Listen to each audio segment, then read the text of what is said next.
¿Sabes? He estado dándole vueltas a una metáfora que encontré en el material que tenemos hoy. Ah, sí. Sí, describe la acción de tutela no como un comodín, que es lo que a veces parece, sino como un bisturí quirúrgico. Un bisturí. Me gusta. Es que es eso, preciso, súper eficaz, pero, y aquí está la clave, solo si lo usas en el sitio exacto y en el momento justo. Es una imagen perfecta, la verdad. Porque capturas su poder, pero también su delicadeza. Un bisturí, en manos expertas, salva vidas. Pero en manos que no lo son, puede ser inútil o peor. Exacto, a eso voy. Y por eso hoy vamos a hacer un análisis a fondo de lo que una de nuestras fuentes llama la anatomía completa de la tutela. A mí lo que me atrapó de verdad fue una frase que lo resume todo. Dice, una tutela se gana antes de erradicarla.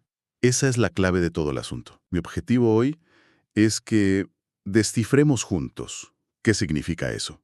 Entender su esqueleto, sus filtros, para que esa protección que se supone que es inmediata, pues lo sea de verdad. Y es que es una misión fundamental, porque esos filtros no son, como mucha gente cree, simples trabas burocráticas. Para nada. Son otra cosa. Son el sistema inmunitario de la propia tutela. Protegen su carácter excepcional, evitan que se devalúe. El material es muy claro en esto. El éxito no viene del volumen de la queja, sino de la precisión, del diagnóstico constitucional que se presenta desde el minuto uno. Pues empecemos por ahí, por el principio de ese diagnóstico. El documento nos da una especie de mapa rápido. Un control de seguridad, por así decirlo, con 5 puertas que hay que cruzar. Y si te quedas en una, no sigues. Exacto. Una detrás de otra. Venga, pues ¿cuáles son esas 5 puertas? La primera es la más obvia, la de cajón. Que estemos discutiendo la vulneración de un derecho fundamental. No vale cualquier tipo de problema legal. Vale. La segunda es la legitimación. O sea que quien presenta la tutela sea la persona afectada o alguien que actúa en su nombre y que se dirija contra quien realmente ha causado el daño. De acuerdo. Esas dos parecen de puro sentido común. ¿Cuáles son las siguientes? Pues la tercera es la subsidiariedad. Y aquí es donde muchos, pero muchos casos, empiezan a tropezar. El primer gran filtro. Eso es. Significa que no debe existir otro mecanismo judicial para defender ese derecho. Luego la cuarta, la inmediatez. Que la tutela se presente en un tiempo razonable. Y la quinta, la idoneidad del remedio. Que lo que le pidas al juez sea algo que él pueda ordenar y que sirva para algo. 5 puertas. Y el texto es tajante en esto. Si una sola de ellas no se abre, el caso se archiva o se niega. Pero a primera vista puede sonar a, no sé, a un exceso de rigidez, ¿no? Como a poner barreras. Puede parecerlo, pero tiene una lógica aplastante. Es que si no existieran estos filtros, la tutela se convertiría en un cuello de botella para todo el sistema judicial. Todo el mundo lo usaría para todo. Para todo. Como una vía rápida para saltarse los procesos normales. Esa rigidez es lo que garantiza que siga siendo una herramienta de choque, reservada para lo urgente y lo fundamental. Cada umbral protege su poder, ¿sabes? Para que cuando de verdad se necesita, funcione con toda su fuerza. Entendido. No es una barrera, es más bien un canalizador. Y hablando de filtros, el material nos dice que nos fijemos especialmente en dos, que son los que actúan como el gran tamiz: subsidiariedad e inmediatez. Empecemos por la primera, que la fuente describe de una forma muy gráfica, A ver. como la puerta principal y la que más cierra. Uf, es una descripción muy acertada. La regla general parece sencilla. Si existe otro juez o un proceso específico para tu problema, tienes que ir por esa vía. La tutela es la última opción, no la primera. Pero aquí es donde me surge una duda. ¿Qué significa realmente que un mecanismo no sea eficaz?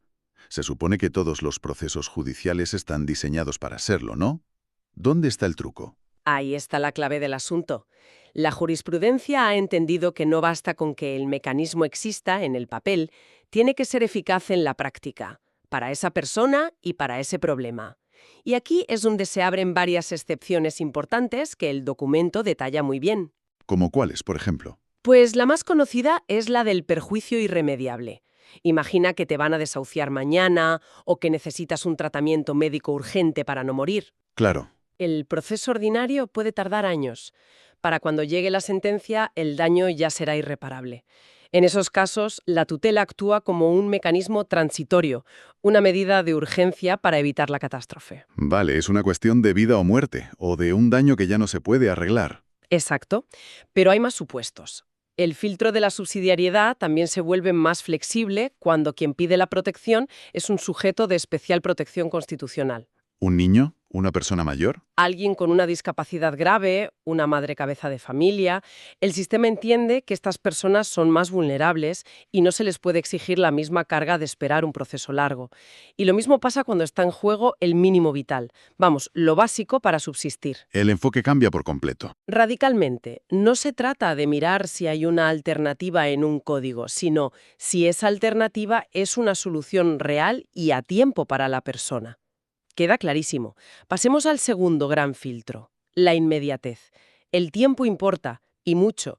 La tutela debe interponerse en un plazo razonable. A mí esto de plazo razonable me parece un concepto un poco vago. Un poco. Y el documento menciona aquí algo que llama un error fatal. ¿Suena grave? ¿A qué se refiere? ¿Qué es lo que se suele hacer mal y que hunde los casos desde el principio?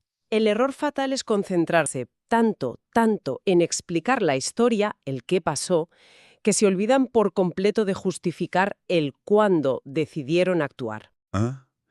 Creen que si su causa es justa, da igual el tiempo que haya pasado.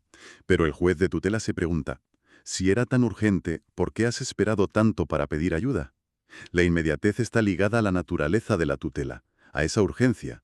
Entonces, si ha pasado, no sé, un año, el caso está perdido. No necesariamente. Plazo razonable no es un número de días o meses en un calendario. Es un análisis de cada caso. Y las fuentes nos dan varias pistas sobre qué puede justificar una demora. Venga. Por ejemplo, la causa más común es que la vulneración sea continuada. Pensemos en alguien que sufre acoso laboral. El daño no ocurrió un solo día. Se renueva cada mañana al entrar en la oficina. La vulneración es siempre actual. Claro, la herida sigue abierta, por así decirlo. Precisamente. Otra justificación válida es que la persona estuviera en una situación de debilidad manifiesta que le impidiera actuar antes, por enfermedad, por miedo, por falta de recursos. Entiendo. O también, y esto es interesante, que surja un hecho nuevo que reactive la vulneración. Quizás una decisión administrativa que parecía inofensiva al principio, pero un año después despliega sus efectos negativos. Lo fundamental es no dar por sentado que el juez va a entender la demora. Hay que explicársela. De acuerdo. Subsidiariedad e inmediatez son los dos guardias de seguridad principales en la puerta. Pero el documento luego nos lleva a un pasillo que mucha gente no sabe ni que existe. Usar esta herramienta no solo contra el Estado, sino contra otros particulares. Ajá. Esto me rompió un poco los esquemas, porque siempre pensé que la tutela era para defendernos del poder público. ¿Cómo funciona esto? Es uno de los desarrollos más interesantes de la tutela, la verdad, porque reconoce que la vulneración de derechos fundamentales no viene solo de las autoridades. El poder en la sociedad moderna está muy distribuido. No solo lo tiene el Estado. Claro, una gran empresa, una institución educativa o incluso un empleador pueden tener un poder sobre el individuo similar o mayor al del Estado en ciertas circunstancias. ¿Y en qué casos concretos se puede activar la tutela contra un particular? El documento los agrupa en tres grandes categorías. La primera es cuando el particular presta un servicio público. Una empresa de telefonía que te corta la línea sin justificación, o una clínica privada que te niega un servicio del plan de salud. ¿Vale? Aunque sean privados, cumplen una función pública y por eso se les puede exigir el respeto a los derechos fundamentales vía tutela. La segunda es cuando su conducta afecta gravemente al interés colectivo. Pero la tercera es la que me parece más potente. El texto habla de una relación de subordinación o indefensión. ¿Suenan parecidos? ¿Son lo mismo? Son primos hermanos, pero no gemelos. La subordinación es una relación jurídica que ya existe, como la de un trabajador con su jefe o un estudiante con su colegio. Hay una jerarquía clara. ¿Ok? La indefensión es una situación de hecho, no tiene por qué ser jurídica. Es cuando una persona, por las circunstancias, se encuentra en una posición de debilidad tal que no tiene cómo defenderse eficazmente de otra. Es la metáfora del pez grande contra el pez chico. El ejemplo clásico sería un consumidor frente a un banco, ¿no? Exacto. No es una pelea entre vecinos por el ruido. Es la pelea de un solo cliente contra una multinacional que tiene un departamento jurídico entero. No hay equilibrio de armas. Claro. Por eso la estrategia que propone el material es tan acertada. Dice, no te limites a decir es un particular. Demuestra la asimetría real de poder. Hay que pintarle al juez el cuadro completo de ese desequilibrio, para que entienda por qué la tutela es el único camino viable para nivelar el campo de juego. Muy claro. Y si hablamos de terrenos complejos, ahora entramos en lo que el texto llama la zona roja, que ya el nombre impone.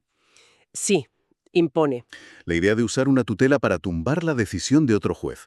A mí esto me suena a algo casi imposible, una especie de recurso in extremis judicial. Y lo es. Es, sin duda, el uso más excepcional y delicado de la tutela. La idea de base es que los jueces, como cualquier autoridad, también pueden equivocarse de una manera tan grave que su decisión viole la Constitución. Pero, y este es un pero gigantesco, la tutela no puede convertirse en una tercera instancia. No es un comodín para cuando no nos gusta una sentencia. Para nada. Entonces, ¿cuándo se puede cruzar esa línea roja? El documento menciona una carga argumentativa reforzada. Imagino que no basta con decir el juez se equivocó. No, en absoluto. Hay que cumplir todos los requisitos generales que ya vimos. Subsidiariedad, inmediatez, pero de forma mucho más estricta. Agotar hasta el último recurso dentro del proceso original es indispensable. Pero el corazón del asunto, y aquí es donde el material nos da la verdadera clave, es que no se trata de discutir si el otro juez interpretó bien o mal una ley. Aquí es donde me pierdo un poco. ¿Cuál es la diferencia entre no estoy de acuerdo con el fallo y el fallo tiene un defecto grave? ¿Dónde está esa línea? La línea está en demostrar que la decisión del juez no es una interpretación discutible, sino una actuación arbitraria, una vía de hecho. No atacas la conclusión, atacas el método por el que se llegó a ella. Y para eso la jurisprudencia ha creado una lista muy específica de lo que se consideran defectos. El documento los enumera. A ver, ¿cuáles son? Por ejemplo, el defecto sustantivo. Ocurre cuando el juez basa su fallo en una norma que ya no existe o que claramente no aplica el caso. O el defecto fáctico, que es uno de los más interesantes. Ajá. Ocurre cuando la valoración que el juez hace de las pruebas es completamente irracional.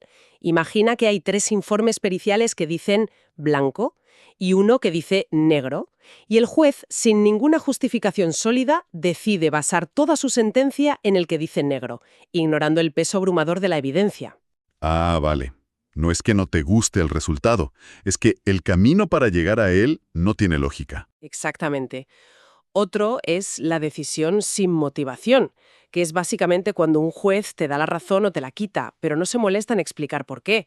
Es un por te lo digo yo en toda regla, y eso en derecho no vale. Claro. O el desconocimiento del precedente, que es ignorar a propósito lo que los altos tribunales han dicho sobre casos idénticos.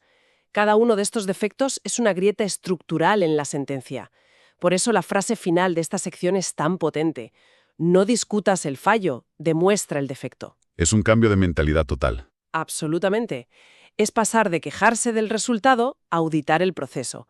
Al final de este recorrido, la gran lección que saco de todo esto es que la tutela no es una palanca para forzar cualquier puerta, es más bien una llave maestra que solo funciona si conoces la cerradura a la perfección. Esa es la idea central.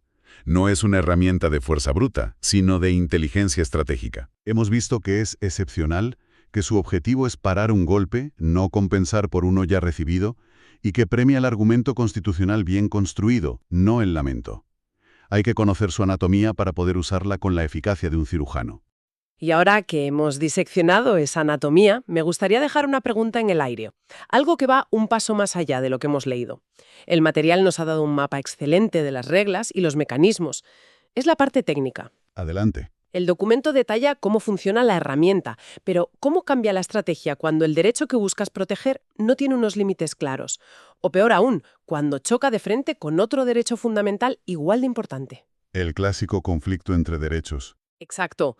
Pensemos en la libertad de expresión y el derecho al honor, o el derecho a la información contra el de la intimidad. Hemos hablado de precisión, de un bisturí, pero en esas zonas grises, ¿dónde termina la precisión de la norma y dónde empieza el arte, la interpretación casi personal del juez? Esa es quizá la siguiente frontera para quien quiera dominar de verdad esta herramienta.